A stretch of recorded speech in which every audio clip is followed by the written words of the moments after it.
Welcome to Upon Further Review Podcast, the podcast that takes topics and we talk about it. This week we have a member of our church, Justin Friesen, who was the general contractor of our remodel, and we appreciate his presence, and so we're going to be asking him what was the process of the remodel, and so we're excited to have Justin, and so we hope you enjoy this podcast, and as always, we ask that you like, subscribe, and share with a friend. Welcome to the Upon Further Review podcast, the podcast that takes a deeper look into topics seen throughout Scripture. As your host, Cody Kitchen, sits down with Dr. John Hall and a special guest to discuss what Scripture says and how we are to apply it to our lives. Welcome back to episode 2 of season 3 of Upon Further Review. As always, I'm Cody Kitchen, and joined with me is the Dr. John Hall. Greetings. Hey, are we doing that stupid segment? Yeah, we are doing the last Oh, man. segment. We already have a good one. We do? Yeah, maybe you don't know, but I'm sure it's about football. Well, of course it is. How about that Bill Belichick? That's probably what it'll be about. Sorry. For sure. I thought he was going to look at me and be like, we got one right here. That's right. No. Well, joined with us as our special guest is Justin Friesen, who was the general contractor over our remodel of our sanctuary. So we thought it would be a great idea to talk about kind of that process and what went through it. And so to start out, Justin, what is a general contractor? What kind of role do you take as a general contractor? Well, especially in a project like this, I am the facilitator. I'm the guy that takes the orders from Connie and John and actually takes that and tells the guys who are going to do the work what we're looking for and make sure that work is done. Mm-hmm. So, the go-between guy, the facilitator. Yeah. It's a point guard, man.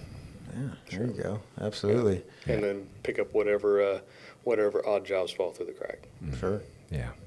I'm sure there's a lot more that goes into it than just that, because that sounded pretty simple. Yeah, it's pretty simple, a pretty simple explanation of it. But We know there's way more involved. Absolutely.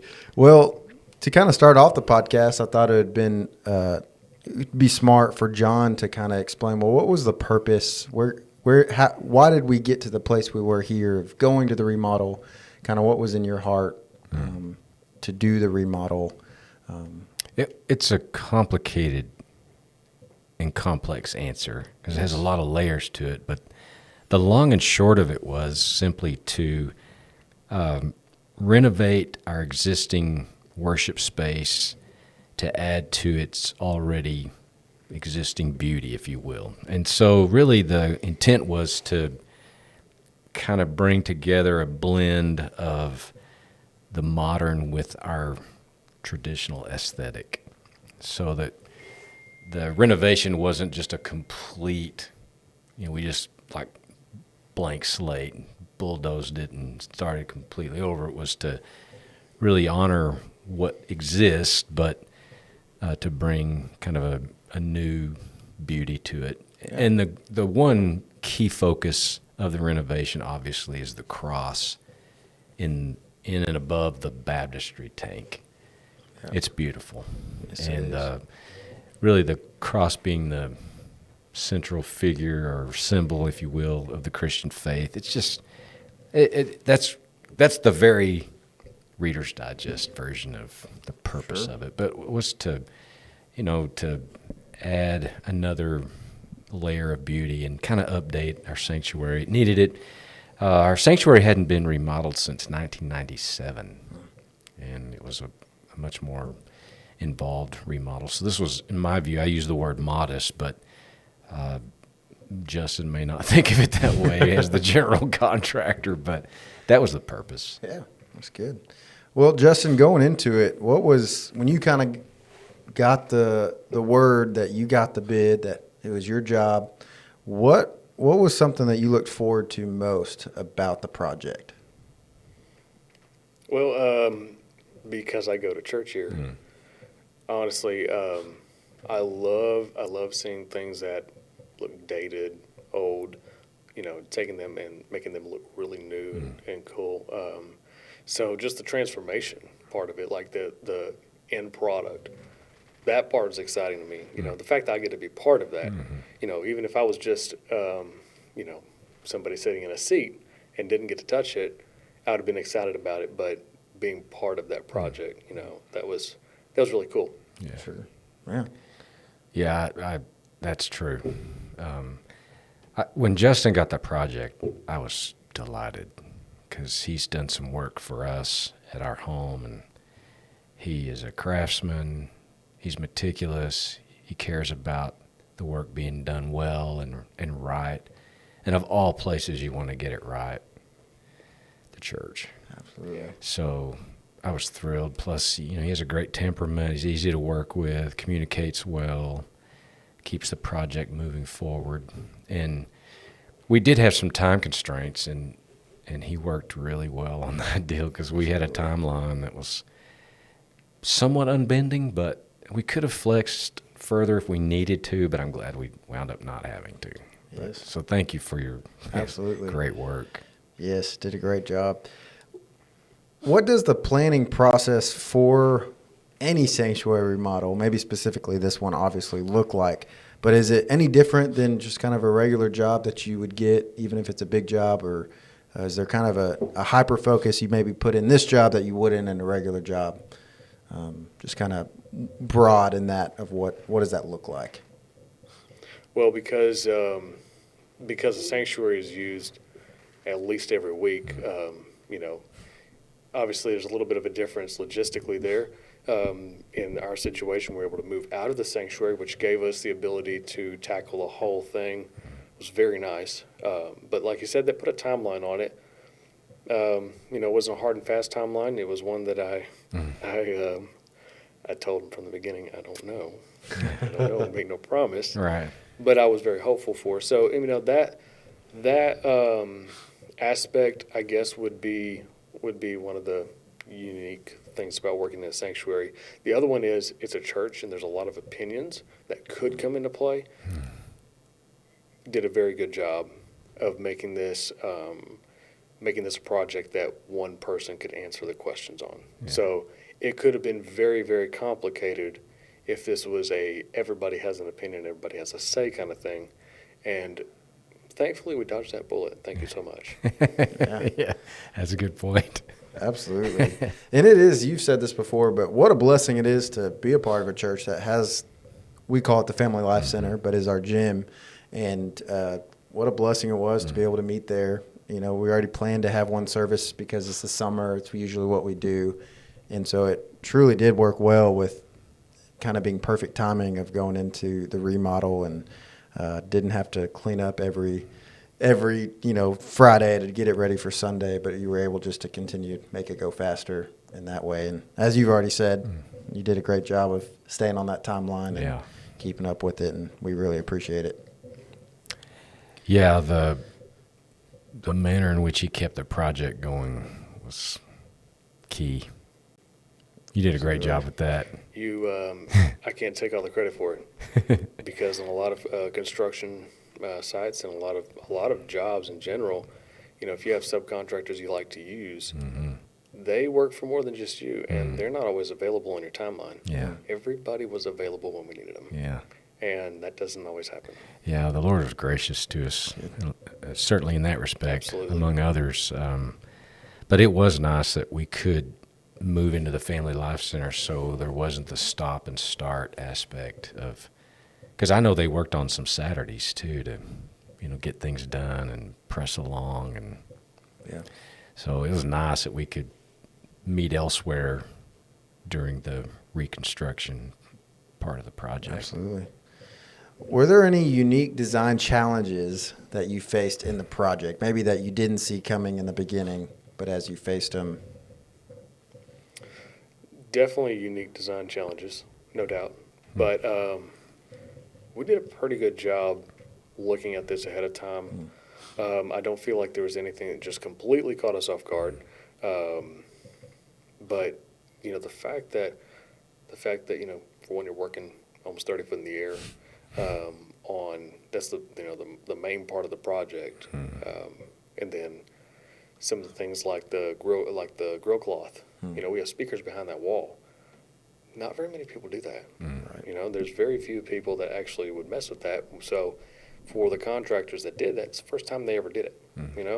And so working together, solving that problem, that'd be one aspect that was unique. Yeah, the scaffolding. Yeah. And for how high it went up and how long it was in place. I'm glad I wasn't on that. Yeah. That was pretty. I don't like heights. It was pretty mind blowing on one hand watching these guys when they were doing the brickwork or the mason work and how they brought up the bricks up there in a bucket and with the pulley system. It was pretty fascinating on one hand. But yeah, I don't know if I would want to be up that high either. No, I wouldn't. I was glad we were paying somebody to do that. And watching the guy put up the scaffolding was probably even more fascinating, and how quick he did it and how it was stable. I went over there, and it was stable. It's pretty mind-blowing on some aspects. Yeah, I tell you, I liked all the crew people you had here. Now, I didn't speak to every one of them, but I spoke to most of them, and I liked them all. I mean, just as a friendly, none of them like, I don't want to be here. It was Right. They seemed to be, I don't want to say delighted to be on the job, but they did give the appearance that they were happy to be here and helping us, and they were all super to work with. Boy, they were grateful to be inside and not outside. Yeah, I'll bet. But they're all really good people, which is part of why I use them. That's good. Yeah, that's great. This is kind of maybe just an add-on, but were there any unexpected challenges that you did not expect during construction? There were a few small wrinkles of like, just little head scratchers. Like, what are we going to do about this? Nothing crazy though. We didn't get into some of the more complicated aspects of construction that we could have, because most of what we did was cosmetic. There's a little bit of structural work, but if we were getting deeper into the building, yeah, there's definitely going to be problems, but we didn't do that. Yeah, that's good. Do you have this is a question for maybe all of us, but starting with Justin, do you have a favorite aha moment where things really came together for you? Like when something was done, you're like, okay, now I see where it's going. Yep. When we hung the cross on the wall and turned the light on, everything came together.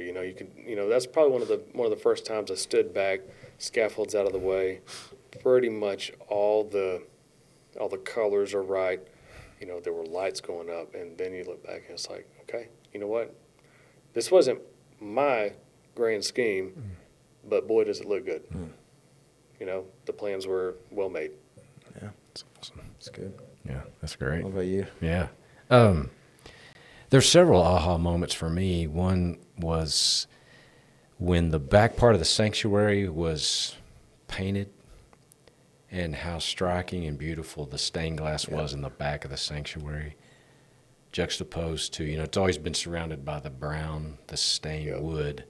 And then when it was painted the lighter color, I just thought, wow, now even the back part of the sanctuary pops. Yep. And then, of course, for me was the hanging of the cross. Of course. And I sat all over that sanctuary, both shortly after it was put in place and then when it was empty, and I'd gone in there quite a bit and just sat all over the sanctuary. And just what I noticed for me was that it instantly pulls your eyes there, which was kind of the effect we wanted. Was no matter where you are in the sanctuary, you're going to look at that cross. Yeah. You can't miss it. For sure. And it's really beautiful and well done.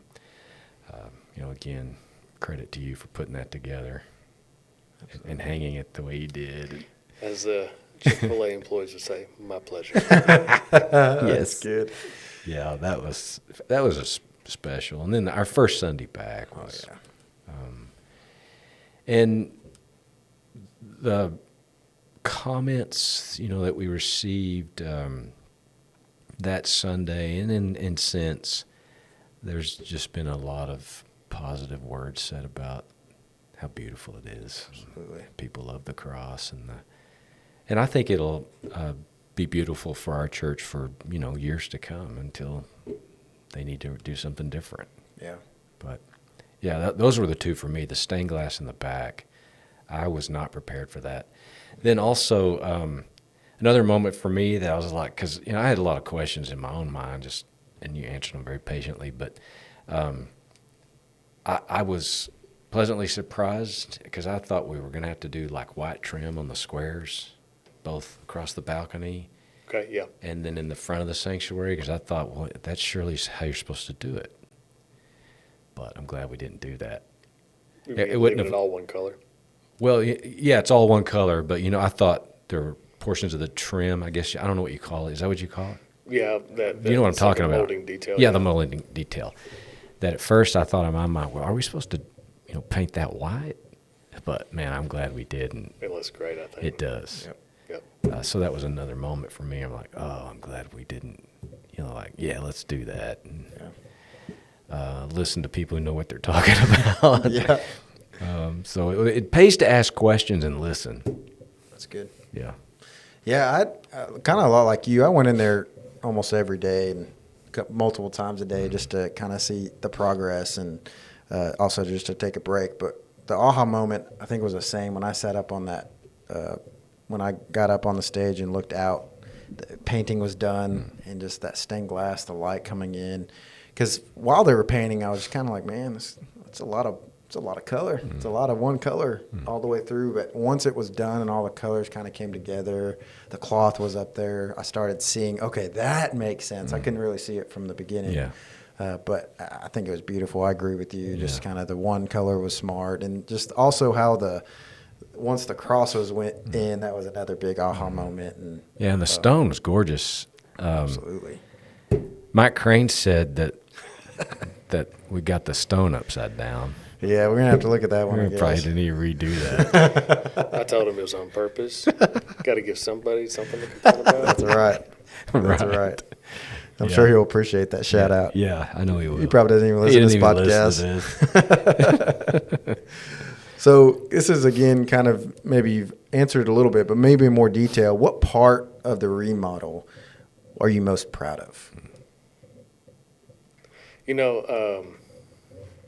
was a while back when we did a little bit of work on the stage. I mean, years ago. I believe I was on the building committee then, and we briefly talked about the stone. And we're like, that'd be cool to do.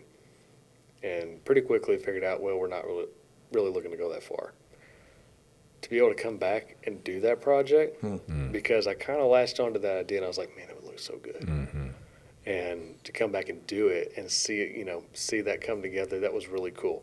I'm super happy with it. Yeah, that's it. That's a great answer. And we got that stone. They practically gave it to us. Yeah. You want to know something else? There was almost no stone. Yeah. That's even better. It's even Yeah, better. we used almost every bit. And they don't make it fantastic. anymore. Mm-hmm. Yeah, that's great. Yeah, they were. I was going to say too, the design team that we brought in from Houston, man, they look like geniuses now. They do. The suggestions they had on the colors and very helpful. Absolutely. Yeah, I'm so thankful we had the good sense to listen to them. Yes, they did a great job and definitely went with the vision, and you did a great job Yeah. carrying it out. Yeah, the For stonework is really great. It does look beautiful. And then with the lights on it, we've purple, green, blue. I don't know what other lights we're going through, but Who knows? yeah. Yes. So it's just, and even our online presence now has a different flavor, It does. which is not why we did it, but I think one of the positive outcomes of the remodel has been we look a little more updated online. Well, and, you've said it from the beginning, and I think it does that is, you've always wanted the center focus to be the cross. Mm-hmm. And you walk into that sanctuary and you can't help but look at the cross. And it's hard to honestly take your eyes off the cross. Even as you're preaching, I mean, I find myself looking at the cross. And it is interesting that is what that's what draws the attention, which that was the purpose from the beginning. So Yeah. it's good. Why don't you tell us how you put all that cross together? Well, Cody can help with that too. So I had an idea based off what, Connie said, that you were looking for. We kind of spitballed a little bit about what would look good. Came down to, kind of an aged timber look I knew generally the dimensions that I'd be looking for. So looking a little bit online, trying to find like maybe somebody's got some aged, like old barn wood or something. Then I was like, well, you know what? Let me go out to my barn. I've got some stuff out there. Well, lo and behold, I had exactly what we needed right in the barn. And pulled it out. It's kind of like, I don't remember seeing all this here. Pulled it out and, dusted it off. Kind of ran a wire brush over it, which is what you do to kind of bring out the grain and stuff. And so, man, I think we got something. This is going to work. And cut it. I was like, I'm going to cut it. I know about what size it needs to be. But take it up there and see what they think. Got great feedback. Yeah. So, okay, we're on to it. This is what we need. And just, touched it up, which wasn't, didn't require a lot. It's aged, so it just naturally kind of had the visual appeal we wanted anyhow. Then we built a LED light system on the back for backlighting, and that's what Cody helped with. He came over and helped me do the tedious part of soldering all these lights together, linking them all up, and we set that thing up against the wall at night in the garage. It's like, wow, that backlight's really nice. Yeah. So part of that was, can't say luck on this podcast. It wasn't luck. It wasn't luck. I believe that it fell together, perfectly for a reason. Absolutely. And, the things that we would want to change can easily be changed. Yeah. So it all happened for a reason, and it turned out great. Yeah. That's awesome. Yeah, I was going to say, even before you said that, but now it kind of is a perfect segue into it. Through the whole project, it was kind of really cool to see God's sovereignty over the brick, even though we joke about it. But the fact we had the exact amount, I even thought when he told me about the cross, like, that's no mistake that you had that, and it was exactly what was envisioned. Well, and we bought that brick on faith. Yeah, absolutely. The church hadn't even voted on that yet. So we just, because the price was so good. Yeah. Said, yeah, and we're like, oh man, we hadn't even voted on this yet. We knew we were going to get to the vote, but Sure. The church would approve the project, but we had like a timeline. They said, either you purchase it by this date or we're getting rid of it. We're like, oh man, we kind of forced our hand, it felt like. And so we purchased the brick, and I felt like, well, if the church says no, we don't want to do it. Ultimately, then Beth and I just bought a bunch of brick. We'll figure out how to use it at our house. So Yeah. God's providence in the whole project. Absolutely. It's interesting hearing him say that about the cross. That's cool. It's really cool. Kind of for a question for all of us, but looking at the before and after, what was the biggest transformation for you? Taking it from a dark room to a bright room. It, truly changed the whole feel when you walk inside there. Yeah, Absolutely. yeah, that's a great point. If I had to rank, what were the top comments that were said to me the first Sunday back, was how calm, peaceful people actually said and used the word, it feels calm and peaceful to me. And that's not to say it didn't before, but Sure. So I thought that was an interesting comment. Yeah. I walked in and I was like, I'm so grateful we did this. Yep. It's beautiful. It turned out even better than I could have imagined. It's good. Yep. And it wouldn't have happened without Justin's leadership. And the Lord's gifted you. And Thank we're you. appreciative you use your talents in this way for the church. And thank you. I appreciate that. Yeah. And, I think there are the people that can do it. Oh, wow. I don't know. You're a craftsman. You are a really craftsman. skilled and great to work with. That's that's enjoyable too when your GC is someone you enjoy just as a person also. Absolutely. And you can trust them to take what you want and not put their opinion in where it's needed, but also just go for it how you want it. Well, yeah, and when we, of course, did ask, that's a great point, asked Justin what he thought, and I always appreciate, well, here's what I think. Right. Here's what I would do. And I'm like, okay. You're the pro. You're the guy. Go for it. That's right. So, well, do you have anything to add? Anything you'd just been dying to say on this podcast? No. You don't want to hear it. I really enjoyed it. I'm pretty immune to the stress of pressure. Yeah.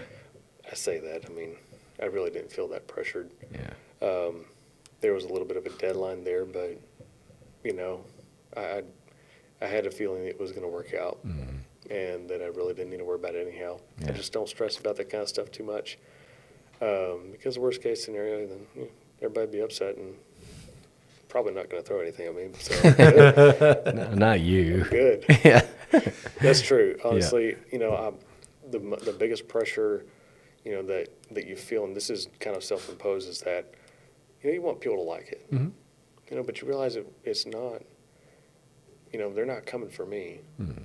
I want them to like it. I want them to like it because the people that had this idea, and this vision, I want them to be somewhat justified in a sense. Yeah. Like take that and turn it into something that they should be proud of, having that idea, and that this is also, it's going to be beautiful for everybody that worships here.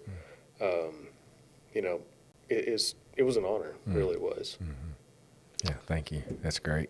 Yeah, and I've been thinking about it a lot. It's cool that me and my family get to be a part of this, but something that is going to be lasting for generations to come, even when we're gone, that hopefully, that just, I'm sure, as the remodel before, I'm sure it was the same thought that it will bless and honor God, but also bless those that come into the sanctuary to be able to worship, to worship fully. So, yeah, I think, and my hope has been, I think it has come to pass. I think God is delighted in the beauty of the sanctuary, and we all know that God doesn't dwell in temples made by men. We all know that, right. But I also am of the persuasion, based on the Scripture, that His house should be a place that's beautiful and reflective of our own reverence and awe and theology of Him. So I'm very appreciative. I think our sanctuary is just beautiful.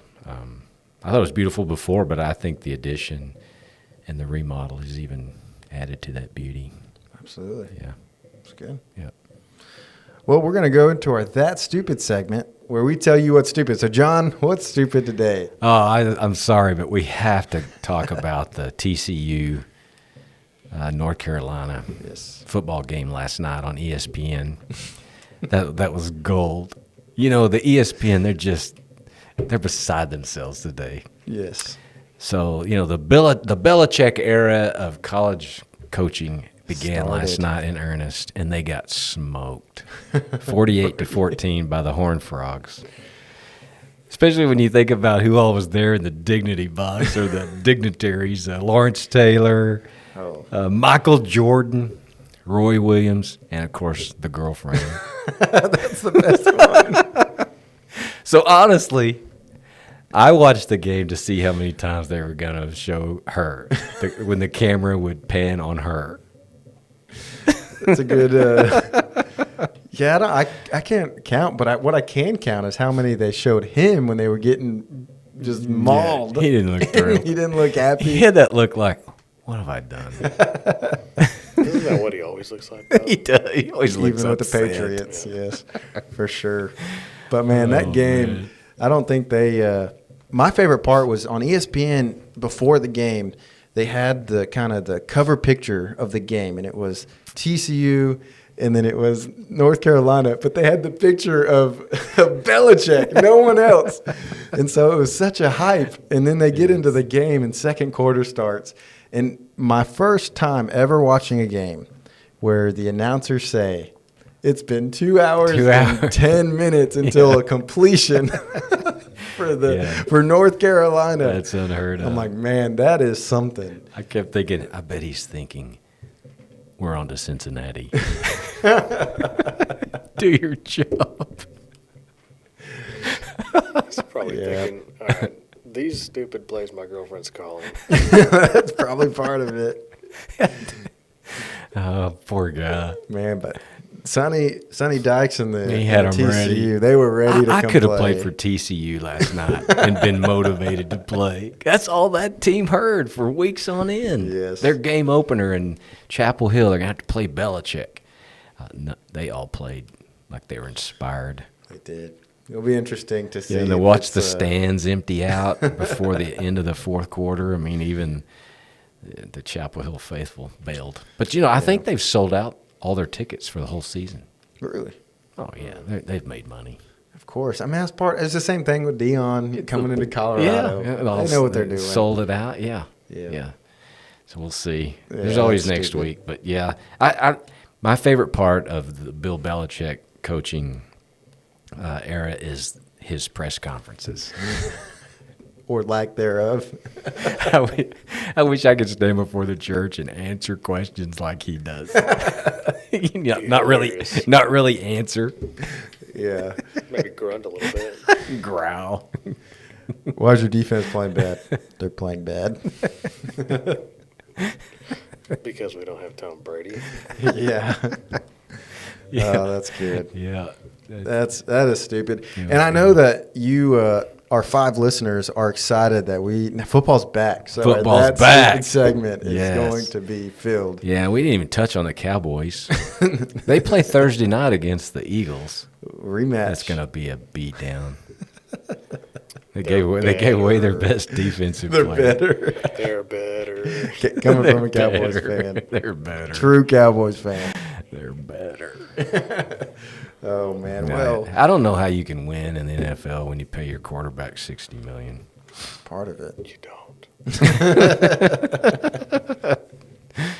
Oh, goodness. Yeah, Well, those are wise words. It's not really that stupid segment unless you bring up the Cowboys. So Yeah, and I know people. That's their favorite part of the podcast. It is, Yeah. for sure.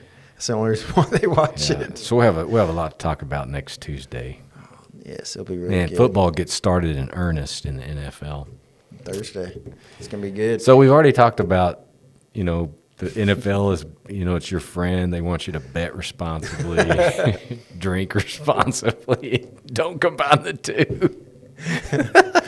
Eat Wisdom- lots of fast food. wisdom from NFL. Eat chicken wings. Man, NFL, it's a cash cow. It is. That's true. Yeah. Well, guys, as always, we're thankful that you watch and listen, and we ask that you like and subscribe to the podcast. And as always, make Christ known by what you say and how you live. Have a great week.